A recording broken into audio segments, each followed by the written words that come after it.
A Giavera, dopo i furti a raffica nelle abitazioni e l'episodio di psicosi con 3 operai andati a far la spesa scambiati per ladri in un supermercato, si lavora per incanalare nel controllo di vicinato la voglia dei cittadini di impegnarsi per la sicurezza del territorio.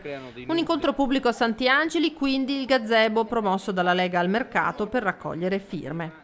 La gente si sente purtroppo molto insicura e indifesa, pur nutrendo un forte rispetto e nutrendo una forte fiducia nelle istituzioni e nelle forze dell'ordine, e quindi con gli eventi purtroppo che ci sono stati in questi giorni trova nel controllo del vicinato una soluzione in senso ovviamente preventivo contro i furti e a favore chiaramente dell'ordine pubblico. Le firme sono veramente molte e abbiamo un riscontro eccezionale, siamo molto orgogliosi di questo. L'amministrazione comunale di Giavera, in cui la Lega è in minoranza, non ha mai dato avvio al controllo di vicinato, attivo invece nei comuni confinanti.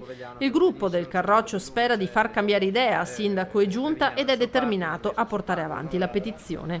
Siamo già a 30-40 firme e proseguirà a Giavera il 30 ottobre e poi a Cusignana l'8 novembre. Verrà suddiviso il territorio in frazioni, ciascun numero verrà applicato alla frazione corrispondente e dopodiché creeremo quindi questi gruppi WhatsApp dove le persone inizieranno a fare le segnalazioni secondo gli standard e regolamenti che l'Associazione Controllo del Vicinato si è data. Si creerà proprio una comunità anche con tutti gli altri comuni, perché il problema di Nervesa può diventare il problema di Giavera come può diventare il problema di Volpago e di Montebelluna.